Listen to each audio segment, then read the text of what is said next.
안녕하세요. 오늘은 금요일 아침입니다. 제가 목요일이 예비군인 줄 알고 있었는데 알고 보니 수요일이더라고요. 그래서 참석을 못했습니다. 확인을 하지 않았네요. 왜 그랬을까요? 아무튼 1차 작계이기 때문에 넘기도록 하고,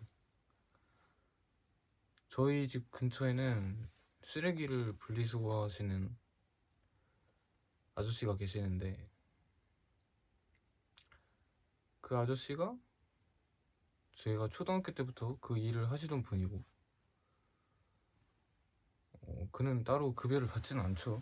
어쨌든 이게 어떤 할머니로 또 바뀌었다가 최근에는 아예 처음 보는 아저씨로 또 바뀌었어요. 좀 그런 궁금증이 생깁니다. 원래 그런 일을 하시던 분이 여기로 이사를 오신 건지,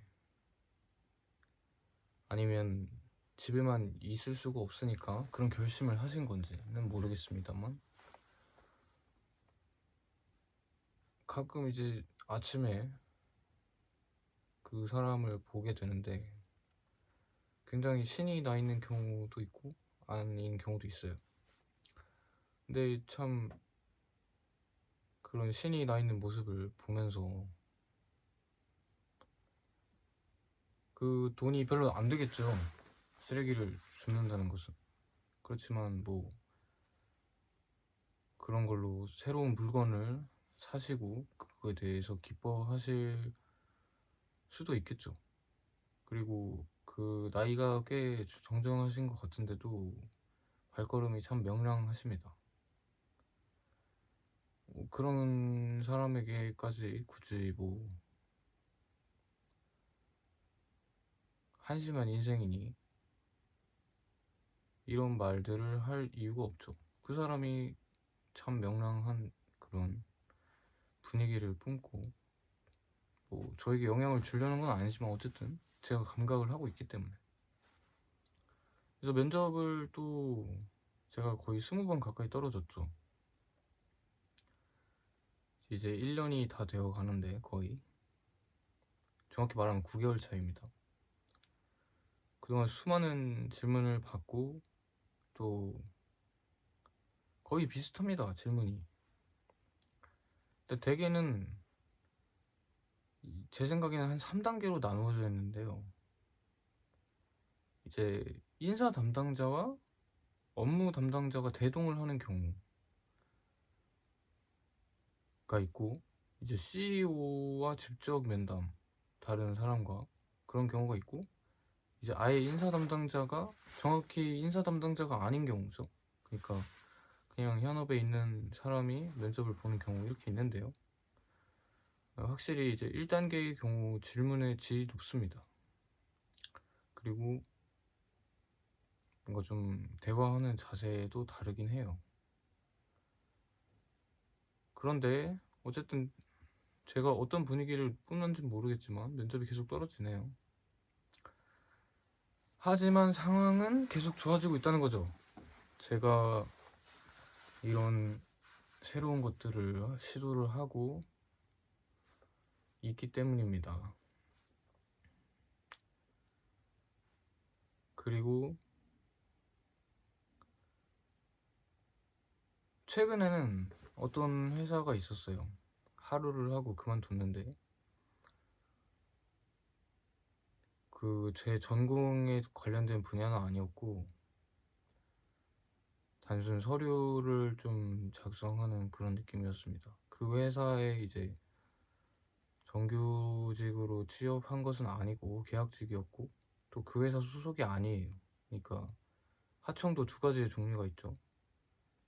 이제 아예 하도급을 받아서 분리돼서 같이 일을 하는 경우가 있고, 파견을 보내는 개념이 있죠. 그런데 이제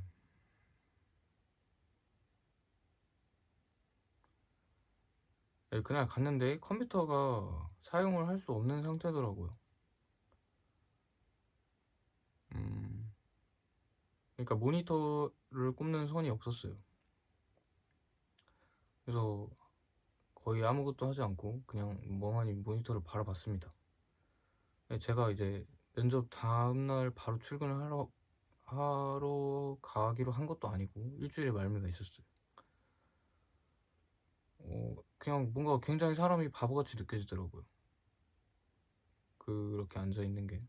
매뉴얼을 던져주셨는데 굳이, 그렇죠, 사실 매뉴얼이란 게 우리도 제품을 사면 사용설명서를 굳이 꼼꼼히 읽어보지 않는 것처럼 그 매뉴얼도 굳이 읽어볼 이유가 없는 매뉴얼이었습니다. 뭐 그치만 주시고, 뭐 사실 그 사람도 뭐 딱히 할 말이 없겠죠 저한테. 뭐. 그래서 아무튼 소개를 시켜주시는데 참 누가 누군지도 잘 모르겠어요. 부정적인 느낌을 받았고, 또 언제나 저는 부정적인 생각을 할 수밖에 없죠. 긍정적으로 생각을 하기가 힘드네요.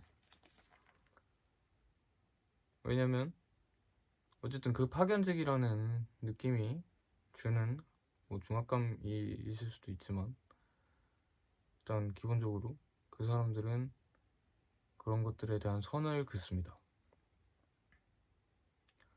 어딜 가도 그렇죠. 우리 식구가 아니다. 그렇죠. 뭐 익숙해져야겠죠. 왜 날 안 껴줘? 이런 생각을 할 이유는 없습니다만. 아무튼 좋지 않아요. 그런 굳이 선을 긋는 그런 같이 일을 해야 하는데 같이 일을 안 하니까 그런 건가요? 아무튼 같은 공간에 있지 않습니까? 뭐 그쵸, 거기가 유치원도 아니고 저를 챙길 이유는 없죠. 아무튼 거기서 받은 느낌을 굉장히 안 좋았고, 또 다시 면접 얘기로 돌아가서, 여러분들은 단점에 대한 얘기를 하라고 할 때 무엇을 얘기하시나요? 저는 뭐 여태 여러 개를 얘기하기도 했고 하지만 앞으로는 그 질문에 답변을 하지 않을 생각입니다. 왜냐면 그 단점이라는 것은 굉장히 상대적이죠. 저는 이걸 단점이라 생각하는데 누군가에게는 기만이 될 수도 있고, 잘 하는데 왜 그러냐는 생각을 할 수도 있고, 이건 참 긍정적이죠. 그렇지만 정말 난 잘한다고 생각하는데 그 사람에게는 뭐 마음에 안 들 수도 있고, 그러니까 뭐 모르겠어요. 그걸 물어보는 이유가 뭘까요? 상대적인, 그러니까 스스로 좀 자기 객관화를 좀 잘 하는지 알아보려고 하는 건지는 모르겠지만,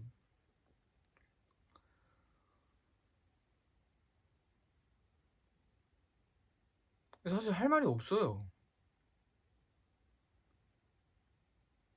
네. 전 제가 그렇게 자기 객관화가 됐다고 생각하지 않습니다.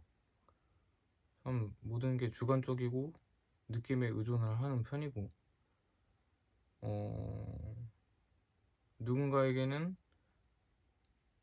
별로 그렇게 신경 쓰이지 않는 것들에 대해서 강렬한 느낌을 받는 편이기 때문에 좀 그런 점에서 억울합니다. 억울하죠. 억울하면 이제 입이 계속 튀어나오죠. 그리고 건상이 안 좋아지겠죠. 예, 잘 못생긴 사람은 계속 못생겨지고, 좋은 대우를 받고, 잘생긴 사람들은 계속 여유로운 표정을 짓고 항상 여유로웠죠. 이제 가장 최근에 면접을 봤던 회사가 있는데 저희 집에서 정말 멀었어요. 거의 2시간 가까이 되는 편도로 갔다 왔습니다. 직원 휴게실에서 면접을 봤는데 뭐 앉자마자 별다른 얘기를 안 하더니 군대를 다녀왔냐 물어보더라고요. 말이 됩니까? 얼마나 물어볼 게 없으면. 약간 이런 뉘앙스였어요. 네가 군대를 나왔다고? 네가 어떻게 병장 제대를 했다고? 이런 뉘앙스였어요. 그리고 연봉을 바로 물어보시길래 그냥, 저는 지금 제가 받아도 될 연봉이 3,400만 원이라고 딱 생각을 해요. 그래서 얘기를 했습니다. 했더니 모르겠어요. 그 사람은 임원이었던 것 같은데 뭐 좀 뾰루통을 하신 건지 그 뭐 볼 것도 없는 그 자소서를 제가 두 개가 있거든요. 하나는 엄청 대충 써 놨어요. 그래서 제 전공이 아닌 거에 대한 자소서를 보내야 될 때는 그걸 보내고, 전공에 관련된 자소서는 제가 작성을 해 놓은 걸 이용을 하는데, 아무튼 볼 것도 없는 자소서를 계속 만지작 하시면서 뭐 어딘가 시선을 따라가 보면 책상을 계속 보고 있죠. 그리고 기분이 안 좋아지셨습니다. 어쨌든 결론은 니까짓 게 그런 돈을 왜 우리가 줘야 되냐, 이런 느낌이었죠. 좋아요, 그렇게 생각할 수 있죠. 하지만 그런 부분이 있으면은 얘기를 하면 될 거 아닙니까? 아, 우리는 그렇게 줄 수 없다. 우리가 생각하기에는 당신이 이 정도 수준인 것 같다. 얘기를 하면 되죠. 그치만 그렇게 해서 이제 뭐 사람이 멀리서 왔는데 굳이 뭐 그렇게 뾰루퉁하게 있어도 되죠. 왜냐면 제가 거기를 왕복 5시간씩이나 걸려서 왔다 갔다 하는 거는 그의 알바가 아니니까요. 그쵸, 괜찮죠. 전에는 그런 걸로 또 상처를 받았었는데 이제는 좀 괜찮아진 것 같습니다. 저도 뭐 그렇게까지 남의 그런 거에 관심이 없는 만큼 그 사람도 그럴 수 있기 때문에 이제 그러고 별 의미 없는 얘기를 했어요. 근데 그날 받았던 느낌은, 그냥 그날 이제 집에 돌아오면서 생각을 했던 주된 생각은, 모르겠어요. 전에 같으면은 그 사람을 굉장히 미워했을 것 같습니다. 뭐 어떤 이유든 간에요. 뭐 여기까지 사람 왔는데 이런 식으로 문전박대를 해야 하냐. 문전박대를 해야죠. 그 사람들이 뭐 일일이 다 그렇게 많은 사람들에게 신경을 쓰고 마음을 줄 만큼의 여유가 없겠죠. 본인 일 해야 되는데. 당연한 겁니다. 당연한 수순이고. 그리고 제가 그런 연봉을 불렀다는 거에 대해서 기분이 나쁠 수 있죠. 왜냐면 그것이 만약에 본인이 받는 연봉이었다면 굉장히 기분이 나쁠 수도 있죠. 무슨 생짜 아무것도 모르는 인간이 들어와서 자기랑 똑같은 돈을 달라고 하니 기분이 나쁠 수도 있죠.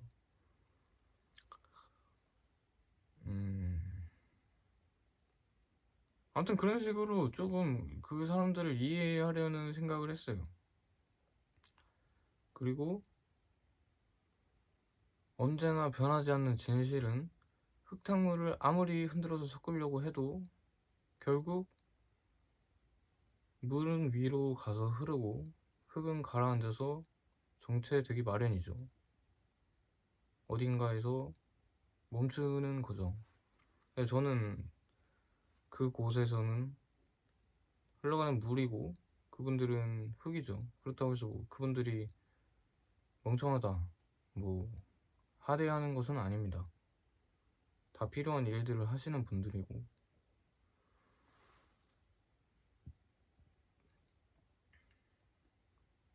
아무튼 그래서 오늘도 또 모르겠어요. 또 신박한 질문을 받을 수도 있고. 저는 들었던 말 중에 아직도 충격적인 말이, 스스로 경쟁력이 있냐라고 생각을 하냐는 겁니다. 그래서 그런 게 있다면 말을 해달래요. 저는 배려와 존중 뭐 이런 얘기를 했어요. 사실 그걸 경쟁력이라고 한지는 지금도 모르겠어요. 아무튼 근데 그때 떠오르는 말이 그거밖에 없었고, 이제 그분의 대답은 다른 사람들은 배려를 안 하냐, 다른 사람들도 다 존중을 한다, 사회생활이란 그런 것이다, 이런 갑자기 가르치더라고요, 저를. 그래서 경쟁력이 없다고 얘기를 했습니다. 근데 저는 정말 멍청하게도 그 순간 굉장히 화가 났어요. 그걸 티를 엄청 냈죠. 아마 그런 부분에서 굉장히 마이너스가 됐을 것입니다. 뭐 그치만 그 일자리의 경쟁률이 좀 심하기도 했고, 뭐 그렇죠. 그런 식으로 감정을 쉽게 드러내는 사람은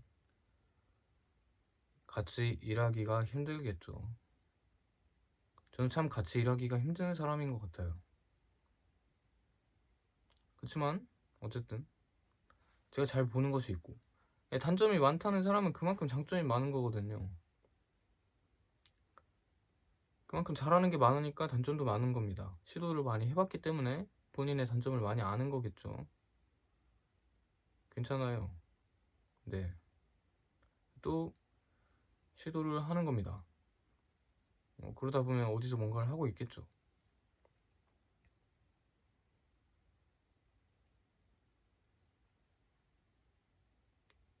여러분들은 어떻게 생각하나요? 경쟁력이 스스로 있으신가요? 저는 지금은 경쟁력이 없어요. 경쟁력이 없습니다. 저는 그냥 일반 시민이고, 제가 뭐 엄청 잘난 부분이 없습니다. 그런 걸 판단을 못 하나요? 그 면접자분들은? 이 아이가 경쟁력이 없으면 굳이 왜 경쟁력이 없어 보이는 사람을 데려와서 그런 질문을 하는 건지는 잘 모르겠습니다만, 있어 보였는데 없었을 수도 있겠죠. 확인 사살을 할 이유가 있냐는 겁니다. 서로 불편해지지 맙시다. 그렇게 말하지 않아도 스스로 잘 알아요. 알 거예요, 다른 사람들도. 그리고 참 그런 꼰대 짓이죠. 그런 꼰대 짓을 했을 때 저는 항상 점점 꼰대 짓을 하는 게 두려워져요. 왜냐면 누군가의 실수를 엄청나게 지적을 했을 때 나중에 돌아올 화살을 감당할 자신이 없습니다. 여태까지 살면서 깨달은 건데, 제가 누군가의 실수를 지적할 만큼 무언 그런 행위를 한다면 그 다음에 제가 할 실수에 대해서 책임을 확실하게 져야겠죠. 그렇지만 그렇게들 거의 안 하는 것 같습니다. 저는 그런 사람들을 꼰대라 생각하고, 근데 저는 그런 꼰대가 되지 않고 싶어요. 어렵죠.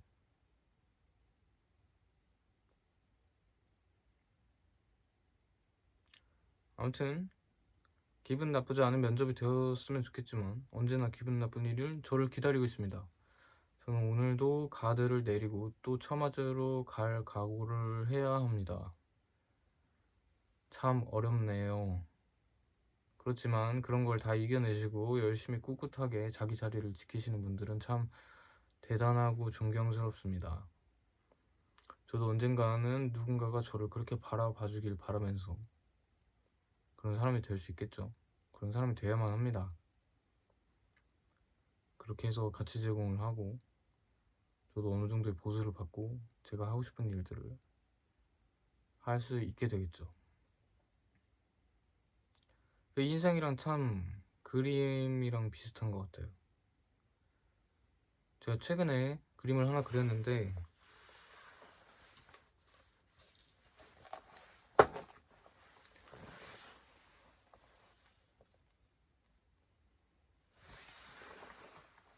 이걸 그리고 나서 보니까 굉장히 좋지 않은 그림이라는 생각이 듭니다. 왜냐면 무언가 그림을 봤을 때 쉴 공간이 없어요. 여백의 미라는 말이 괜히 있는 게 아니에요. 그림이 좀 답답했어요, 스스로. 그래서 좋은 그림은 무엇인가 계속 생각을 하고 있고, 또 좋은 그림은 그런 쉴 틈과 복잡하게 생각해야 될 부분이 적절하게 조화를 이루어야 된다고 생각합니다. 저의 인생에도 지금은 쉴 틈을 주는 것이겠죠. 열심히 여백을 느끼고 또 복잡한 어떤 일을 하기 위해서 달려가고 있는 기차에 탑승을 하고 또 더 좋은 그림을 그리려고 해보겠습니다. 저 5일차가 되었는데 여전히 말하는 게 쉽지가 않아요. 혼자 카메라를 보는 것도 어렵고, 그렇지만 첫째 날보단 좀 나아진 것 같기도 하고, 참 그렇습니다. 아무튼 내일 또 얘기를 해야겠죠. 오늘은 여기까지 하겠습니다.